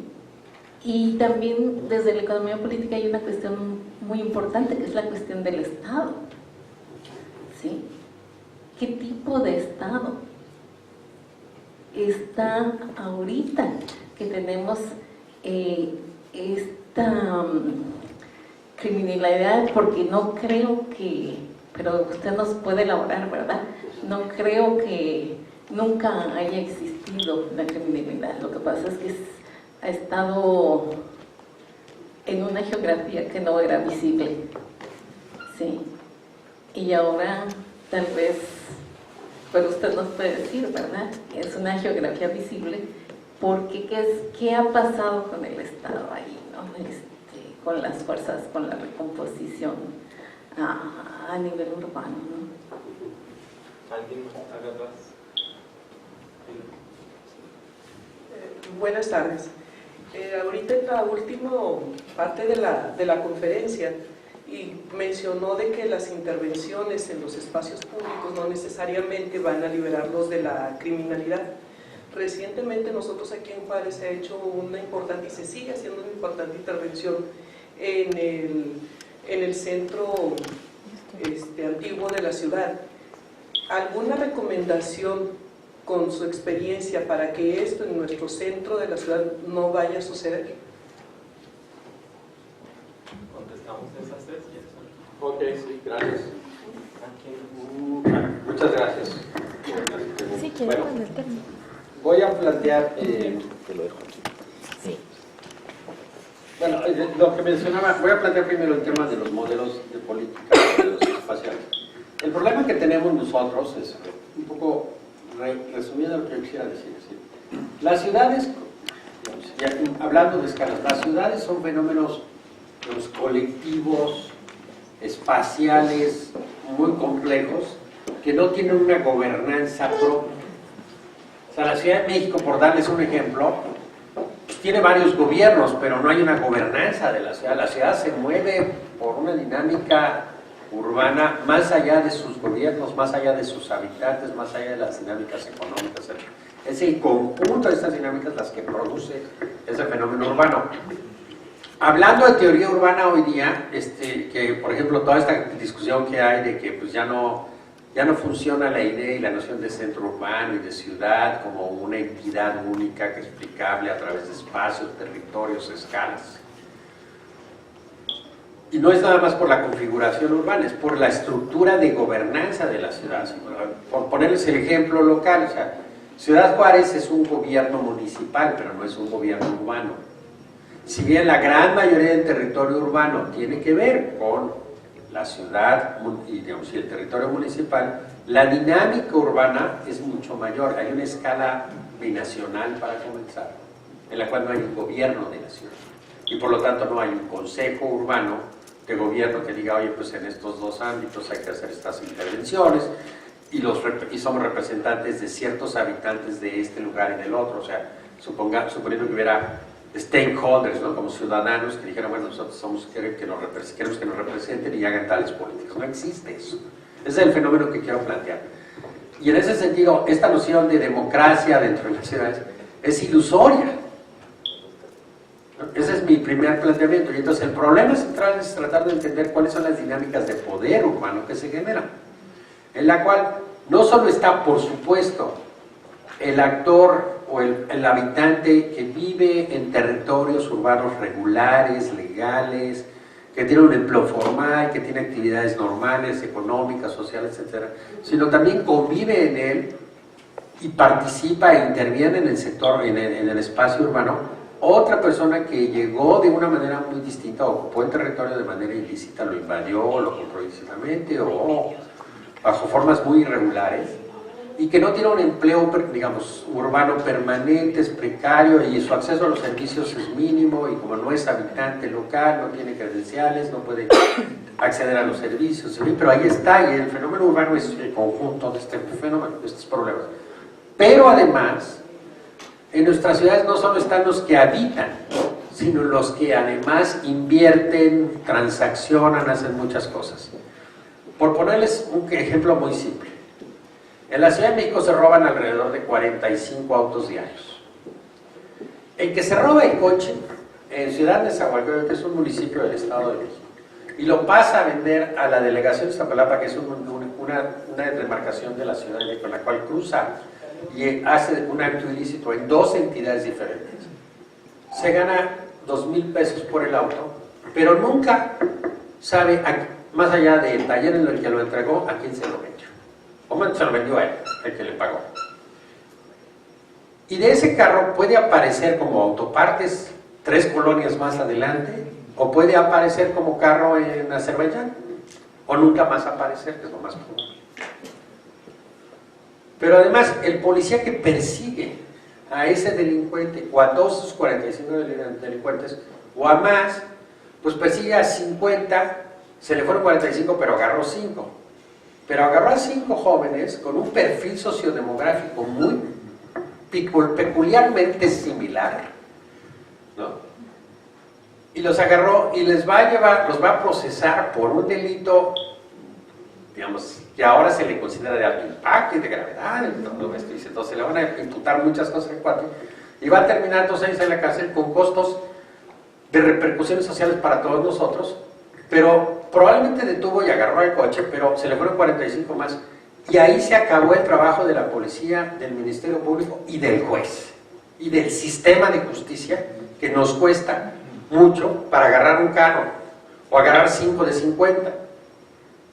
Pero nunca vamos a llegar, y ahí paso con el tema que usted menciona, a la cadena económica ilícita que promueve y es conducente al mercado de autopartes robadas y de autos robados, que es un mercado global, o transnacional por lo menos. El carro, o sea, bueno, ustedes conocen muy bien, antes era muy típico que, por lo menos en la frontera de Tamaulipas, perdón, voy a mejor decir de dónde conozco, pero de la frontera de Tamaulipas era muy claro que pues, tú traías un carro y lo podías usar en el municipio de Mante, en Tampico, etcétera, y le ponían placas y eso, pero el origen del carro, si era regular, irregular, ilegal, robado, etcétera, nadie te lo discutía. Porque había un mercado en el cual pues, el territorio estaba más o menos delimitado, en fin. Pero ese carro había tenido que pasar fronteras nacionales para poder ser utilizado de esa manera. Y muchos de esos carros robados en Estados Unidos terminan en Centroamérica. Pero así terminan en muchos otros mercados, ¿no? Es decir, hay una cadena global de ventas de autos ilícitos en la cual puede haber cadenas regionales, puede haber cadenas transnacionales, puede haber cadenas en el mundo. Y esas transacciones inclusive tienen segmentos muy claros a lo largo de muy distinto tipo de redes de organizaciones de muy distinto tipo de escala criminal. Hay una organización de escala criminal del muchacho que se roba el coche, luego del taller, y luego pero del taller en adelante la escala empieza a crecer y la despersonalización de la escala de redes es enorme. No sabes quién está en la siguiente etapa de la jerarquía de una red transnacional. Lo mismo ocurre con la droga, lo mismo ocurre con el robo de armas, bueno, con la venta de armas, con la piratería, aunque pueda ser original, digamos, agrupación, y con mucho tipo de actividades ilícitas de ese orden, entre las cuales está el tráfico humano, el tráfico sexual, el tráfico de órganos, el tráfico de niños, ¿no? La trata, en fin, hay el lavado de dinero mismo, que claro, requeriría en algunas escalas la intervención de instituciones financieras globales. Está demostrado también que de pronto aparece ahí el dinero, y ese dinero va a dar a sofoles y a financieras que luego financian grandes proyectos de desarrollo. Hay una que se llama Overdrecht, no sé si han escuchado hablar de ustedes. De eso estoy hablando. Si estamos hablando de cadenas de organización criminal transnacional de redes, que son muy poderosas y son detentadores de poderes reales. Y esa empresa Overdrecht, a través de los sobornos, nos puede haber vendido 15 proyectos de megaproyectos de trasvase de agua en la Ciudad de México, perdón, en la Ciudad de Querétaro, o tal vez en Chihuahua, o tal vez una presa. Entonces estamos hablando de un fenómeno criminal organizado transnacional en el cual hoy día vemos apenas una parte, ¿no? Y este es el fenómeno de la criminalidad urbana. Llevando esto al absurdo, si ustedes quieren, muchas de las confrontaciones violentas que vemos de manera cotidiana en nuestras ciudades, segregadas entre pandillas y bandas de jóvenes, son, por supuesto, pleitos por el territorio local, pero estos chavos nunca saben a quién realmente van a beneficiar en el largo plazo cuando ganan un territorio y empiezan a vender pastillitas, o cocaína, o pasta, o extorsionar a los vecinos. Porque la red que está atrás es una red de poder mucho más amplia, en la cual ellos son a su vez empleados. Y entonces hay una cadena de cierto tipo de transacciones que son organizadas por redes, en las cuales las ciudades están totalmente dominadas y no tenemos capacidad hoy día para resolver. Ese es mi planteamiento. Y en ese sentido, la estructura de poder no solo es incapaz, es conducente hoy día eso. ¿Por qué razón? Porque además, como les digo, ocurren varias conductas del político. Cuando el problema es imposible de resolver, pues uno puede renunciar o decir, bueno, me hago el desentendido. O cuando ya empiezo a enfrentar problemas de extorsión, pues entonces o respondo a la extorsión o hago otro tipo de actos para prevenirme de esto. O hago otra serie de acciones como simplemente gobernar en la inseguridad. Entonces hago intervenciones, hago que gobierno, hago ciertas cosas, pero el alcance va a ser mínimo o limitado, o hasta inclusive no. Y lo peor que puede ocurrir es lo que ya nos ha pasado, pasa en muchos países de América Latina, pero apenas estamos viendo algo, para decir la punta de un iceberg en este país, en la cual ya llevamos varios gobernadores que no solo están en la cárcel por los actos que están diciendo que cometieron explícita y ya, digamos, que se les podrá probar, pero varios de estos gobernadores han formado parte de organizaciones criminales transnacionales que han hecho gran daño a nuestro país, a nuestra sociedad y al mundo inclusive. Y algunos andan vivos y sueltos, ¿no? Entonces tenemos, bueno, pero entonces ¿qué tenemos ahí? Hay emergencia estatal, transnacional, pero también en las ciudades, de nuevos empresarios políticos y empresarios políticos criminales, que apenas estamos viendo que aparecieron hoy día. Claro, antes podíamos decir, en la vieja época nuestra ya sabíamos que algunos gobernantes eran unos criminales, ¿no? Pero ahora los tenemos enfrente y tampoco podemos llamar a todos a cuentas, ¿no? O resolver el problema de fondo. Entonces tenemos un problema en la política y en la estructura de la gobernanza en ese sentido. Esa sería una. La segunda es, bueno, entonces, ¿qué intervención? Obviamente hay que hacer una intervención en la política, en la estructura de gobierno. Volver a pensar en modelos de gobernanza más horizontal en que el ciudadano y el habitante local sí pueda tener un poco más de intervención, evitando por supuesto el típico resultado de las acciones colectivas de que entonces yo quiero que la policía patrulle mi barrio y no me importa que patrulle la del otro y quiero cerrar mi barrio y ¿cómo se llama? Amurallar mi barrio y cerrar las calles, etcétera. Pero pues eso tiene consecuencias sociales para toda la ciudad, ¿no? O sea, si amurallas todos los barrios, el problema de movilidad pues, va a ser peor que el que estaba antes y no necesariamente vas a resolver totalmente el problema de criminalidad, que ese es el otro dilema, ¿no? Entonces, pero sí buscar un esquema de gobernanza más horizontal y experimentar también con ellos, y no estoy diciendo que sea la solución. Tampoco estoy diciendo que esté mal que se hagan intervenciones urbanas, lo que pasa es que el problema de la intervención urbana es que tiene varios problemas en escala, y para entrar en esto. Uno, por ejemplo, las reformas urbanas en grandes ciudades son sumamente costosas. Por ejemplo, imagínense que van a decir hoy día, ahora sí vamos a resolver el problema del transporte de Ciudad Juárez, ¿no? Bueno, pues tienes que hacerlo por etapas, por escalas. O sea, no tienes la capacidad, ¿no? La Ciudad de México tiene un problema serio de transporte hoy día. O sea, el metro está totalmente rebasado, o sea, ya no digamos rebasado, está reventado. Lo que están haciendo es gobernar sobre un desastre, ¿no? Pero, y el costo de invertir ahí es de tal magnitud que por eso prefieren pues, gobernar sobre lo que está mal, a enfrentar el problema serio de planeación, de reorganización estructural del espacio y de inversiones de largo plazo, para los cuales hoy día no hay una estructura de financiamiento clara, ¿no? Por decir un caso, más allá de, por ejemplo, el problema de medio ambiente en la Ciudad de México que no tiene solución, pues. Entonces, ¿qué haces? Pues gobiernas sobre el medio ambiente, pues para eso tenemos una candidata, es más. Claro, ¿no? Entonces ahí empieza toda esa dinámica perversa en la cual un problema público que no se puede resolver se plantea como solución político-electoral, ¿no? Bueno, pero eso es lo que hay que evitar. Y en las intervenciones sí hay que cuidar mucho la escala. Siempre es de esperarse que una intervención bien diseñada, con actores locales, o sea, con los stakeholders bien definidos, con los costos bien definidos y con una estructura de mediano plazo, del costo de mediano y de largo plazo, que eso hay que tomar en cuenta, puede tener mucho. Siempre es mejor que no tener nada. Entonces hay que hacer la intervención. Luego va a tener otras consecuencias y entonces hay que ver de las otras consecuencias que se puede ir como encadenando. Es un poco lo que pasó con Centro Histórico. No es tal vez el mejor modelo, estoy totalmente de acuerdo, que es un modelo muy desigual, que fue muy excluyente, que favoreció de manera sistemática al sector de los más ricos y al sector financiero del país de una manera impresionante, pero también favoreció al gobierno y le recreó la infraestructura urbana y eso también ayudó a todos, ¿no? O sea, tuvo un efecto positivo como bien público. Entonces es lo que hay que promover, ¿no? Y en ese sentido, pues hay que promover esas intervenciones que en el fondo generan bienes públicos de larga duración, más que otras que no necesariamente lo tienen. Pasando al tercer planteamiento de Juárez, yo aquí tengo varias dudas que no he resuelto, precisamente en el primer trabajo que hicimos y ahora debemos de explorar muchas cosas. Hay muchas dudas respecto de lo que se ha hecho de Juárez y cuál es el efecto y qué es lo que habría que hacer ahora, ¿no? O hacia dónde continuar, ¿no?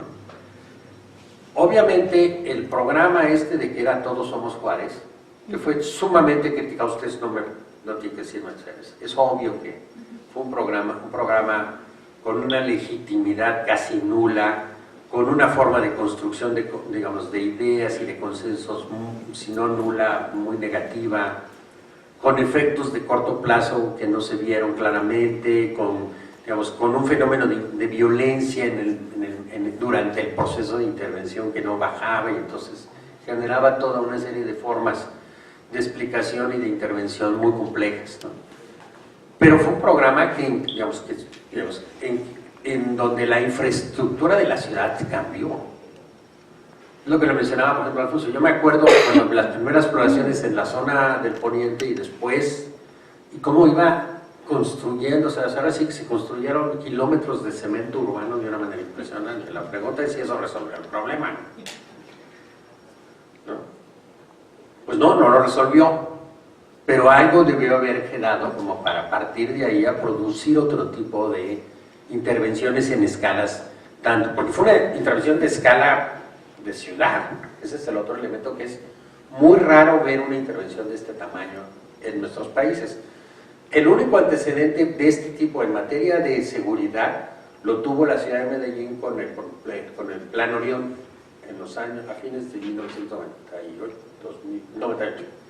que fue una intervención militar a las zonas de ocupación de milicias en toda la, digamos, ahora sí, alrededor del espacio de, digamos, periférico de Medellín, con el propósito central de desmantelar la estructura de las redes de milicias y hacer que entrara el Estado para posteriormente empezar a hacer otro tipo de procesos, no solo de control político, sino de intervenciones urbanas. Hoy se puede decir que está mejor que como estaba la ciudad antes, pero también ha sido un proceso muy cruento y de muchos años.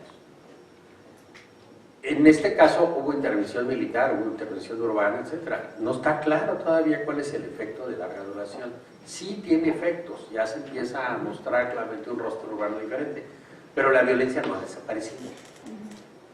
Entonces necesariamente se requiere de un diagnóstico, de un orden diferente y de políticas también de otro orden que afecten y que intervengan directamente en el tema de violencia. No sé si con eso contesto. Acá había una pregunta más. ¿Sí? Bueno, antes de la pregunta, quería comentarle de la cuestión de lo que salió de las mesas de Todos Somos Juárez. En materia de seguridad, ahí nace una mesa de trabajo que se llama Mesa de Seguridad y Justicia de Ciudad Juárez. No sé si la ha escuchado.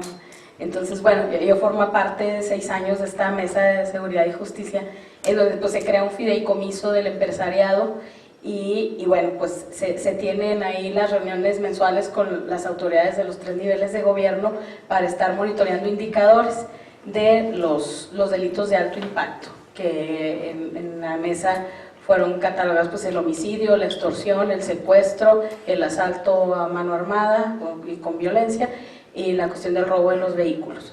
Posteriormente, bueno, se crea con este fideicomiso también el asterisco 2232, una línea de apoyo en donde hay personal con este fideicomiso que hace acompañamiento a víctimas y todo eso, y sí hay una baja en los indicadores que se da ahí en estos temas. Posteriormente se mete la violencia de género, ahí con varias mujeres que estuvimos incidiendo muy fuerte en el tema de la trata de personas y violencia sexual de niños, jovencitas, mujeres, etcétera, y bueno, actualmente se sigue en esos trabajos. Pero mi pregunta es, ¿usted considera que ese es buena parte del camino, la intervención o la presión de sociedad civil organizada, si efectivamente puede seguir ayudándonos a resolver el problema que todavía tenemos? Y otro planteamiento que es en relación al centro histórico. Nosotros ahorita tenemos un megaproyecto del centro histórico a nivel municipio y también va a haber recurso de gobierno del estado para rehabilitar espacios públicos. Se hacen esfuerzos de tener ahí ciclovías. Hace 2 meses, por ejemplo, tuvimos un tiempo grande de empezar a impulsar esas cuestiones de la convivencia familiar. O sea, son situaciones que sí le ve usted, según su experiencia, importante para mejorar, o tenemos que buscar otro tipo de alternativas.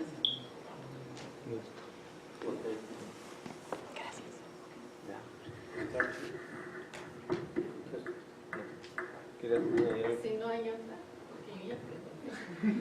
Bueno, a ver. Sí, bueno, me quería referir, ¿no?, en esta cuestión de la renovación urbana, porque sí hay muchas críticas a toda la cuestión de renovación urbana, de embellecimiento en la ciudad, ¿verdad? Que es lo que pasó en la avenida Juárez, cuando blanquearon toda la avenida sin respetar los materiales existentes, tiraron cosas. Sí, y tiraron un edificio de 2 pisos de adobe. Y también hay algo que sería muy interesante, es en este contexto ver también qué es lo que pasó con la calle Mariscal, ¿sí? Y allí yo creo que sería muy interesante porque nuevamente en términos de geografía, ¿dónde se fue las actividades existentes en la Mariscal? Pues simplemente se movieron 2 calles más atrás, ¿sí? el Hotel Verde sigue existiendo y alrededor de ahí también. Y entonces, pues más bien, en lugar de pintar de blanco la Avenida Juárez, o en lugar de haber tirado toda la Mariscal, ¿qué realmente se está haciendo en el otro tipo de intervenciones? Y yo creo que esa es una pregunta para el doctor, ¿verdad? ¿Qué tipo de intervenciones? Tal vez la intervención social, tal vez la intervención económica, pero no tanto la intervención física, porque aquí pues, no ha habido mucha respuesta positiva. Y además los materiales que se usaron son de la peor calidad. Ahorita uno va y está totalmente destruido. Sí, entonces, bueno, a ver, bueno, sí, esta idea, bueno, es que en las intervenciones de los espacios, luego la innovación en materia de ideas de cómo hacer renovación no es necesariamente siempre la mejor respuesta.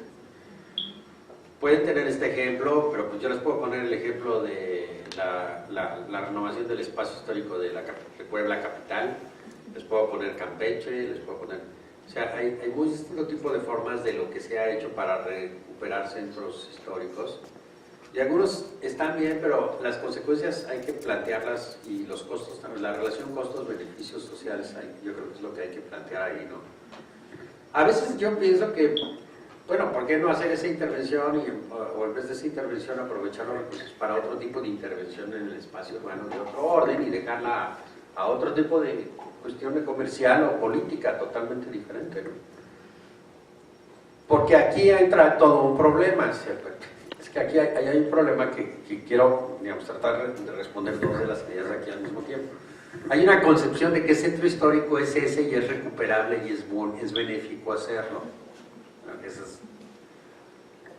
En la Ciudad de México, por ponerles el centro histórico, sí, pero ¿cómo se construyó esa? Se fue construyendo a través de intelectuales que tenían una influencia en ciertos medios, con una alianza con empresarios, con propietarios de bienes, de predios importantes. El 40% de los predios eran y siguen siendo parte de la banca en el centro histórico de la Ciudad de México. No sé si acá sea el mismo caso. Es decir, los stakeholders eran un grupo muy peculiar. Luego estaban las vecindades. Los dueños de las vecindades no es lo mismo que los habitantes, ¿no? Entonces, y a los habitantes no les hicieron tanta consulta como a los dueños, ¿no? Sobre todo cuando los dueños eran muy pocos en varias, ¿no? Bueno, entonces había un beneficio implícito económico, en fin, había otra serie de aspectos. Y el gobierno, por supuesto, que se iba a beneficiar en construcción de infraestructura, renovación urbana, imagen y gobierno, porque además, pues sí era... Pues en la Ciudad de México tiene sus peculiaridades para ser gobernada, pero el centro era un problema que querían resolver todos. Y todos llegaron a esa confluencia. Yo no sé si es el caso del centro histórico acá, ¿no? Pero además, el tema es, bueno, ¿por qué no ensayar no solo un modelo de intervención en el centro histórico de este tipo, con actores, digamos, públicos que intervienen, junto con el sector privado que también interviene, con un propósito de lucro económico que puede ser muy entendible, pero también un propósito, ¿por qué no hay actores sociales que estén interviniendo en esto?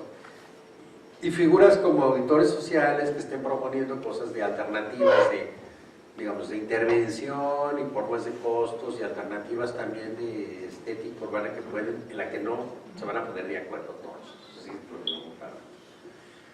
Porque todos estos fenómenos de intervención colectiva, los resultados no siempre son óptimos, ¿no? Entonces eso es lo que hay que, y eso es un poco lo que quiero plantear, como el punto de eje de este problema. Sí es bueno la intervención, es bueno que el gobierno intervenga, no siempre los planes gubernamentales, es más, casi nunca los planes gubernamentales están perfectamente diseñados con información completa, ¿no? Con un modelo de intervención a plazos claramente establecidos que pueda controlar una serie de consecuencias no entendidas o no atendidas por el modelo, ¿no? Y que además financieramente a largo plazo pueda ser sustentable. Hoy es más difícil todavía tener esto que lo que había antes, ¿no? Hay mucha incertidumbre en el desarrollo de todos estos proyectos de obras públicas, por ejemplo, hoy día. Uno puede pensar, por ejemplo, que una gran presa va a tener un beneficio de agua importante y muchas otras cosas, pero ha resultado que después, por otra serie de pequeñísimas variables, la presa tuvo una subutilización impresionante, produjo conflictos sociales y étnicos impresionantes, y además no terminó por dar el servicio que necesitaban, cuando era un planteamiento muy razonable, digamos, si bien diseñado, etc. Entonces, por eso, este tipo de modelos siempre hay que pensar en eso, e intervenirlos y tratar de involucrar más a la sociedad que va a ser la potencial beneficiaria, pero también puede ser una potencial agente de intervención y de cambio de este fenómeno. No sé si haya un esquema como la mesa, ¿no?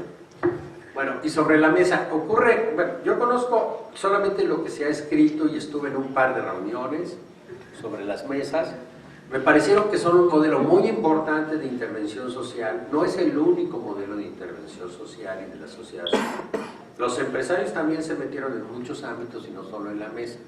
Los empresarios tuvieron además intervenciones en muy distinto tipo de escalas, no solo aquí local, estatal, sino la federal, y se habló mucho con los Estados Unidos. En fin, hay muchas otras cosas que no se ven y que pasaron en ese momento y que también son intervenciones que tuvieron algunos efectos positivos, ¿no?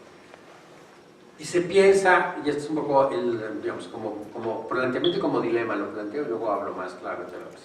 Se piensa que la intervención social y la intervención de la sociedad civil es un fenómeno virtuoso para la solución de los problemas públicos.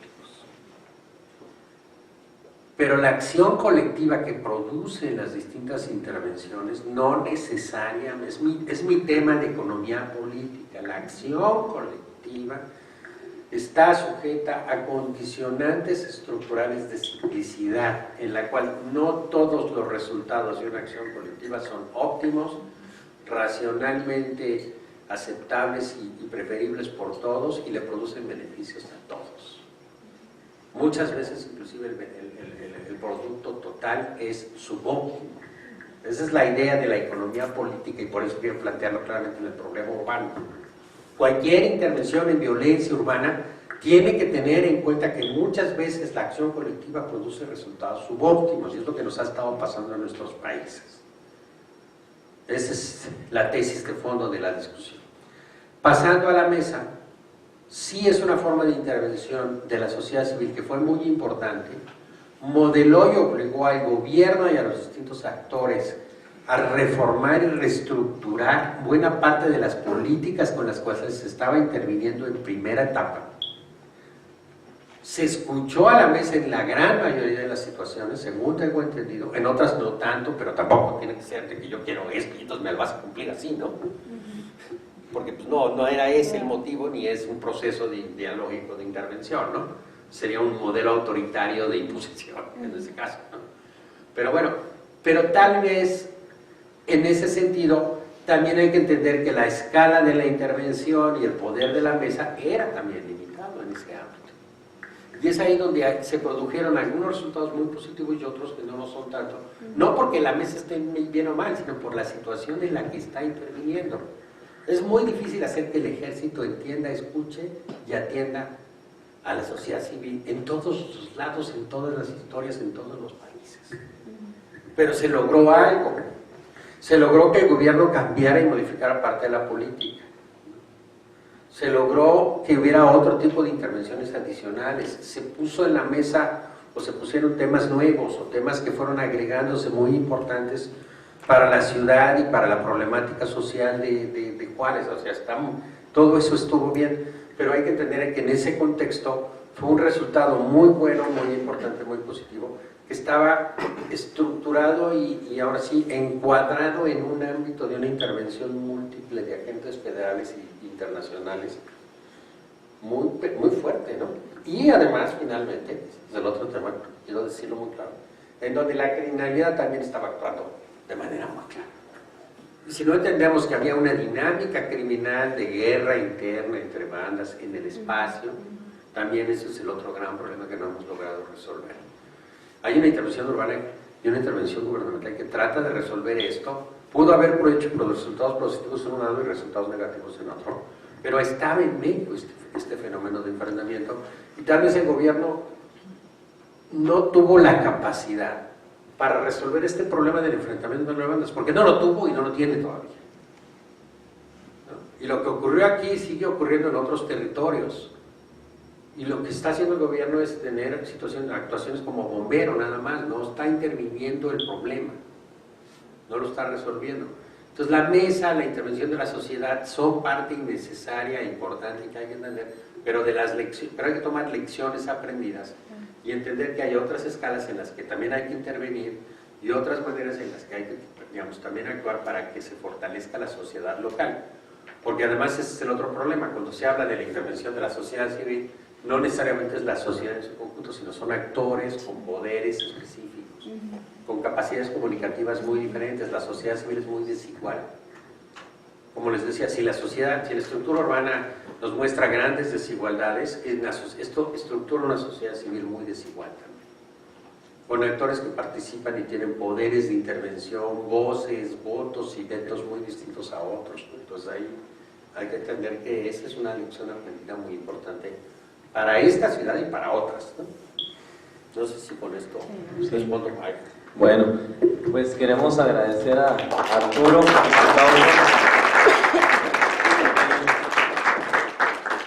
Bueno, en nombre del municipio de Juárez y a través de este Instituto Municipal de Investigación y Planeación, queremos hacer la entrega del reconocimiento al doctor Arturo Alvarado Mendoza por su destacada participación como conferencista en el tema de la criminalidad urbana en México, una lectura desde la economía política dentro del Seminario Permanente, edición 2018, La Ciudad Posible, llevado a cabo en este instituto, en Ciudad Juárez, a 1 de marzo del 2018. Muchas gracias, Arturo. Y a todos ustedes, pues, muchas gracias por asistir.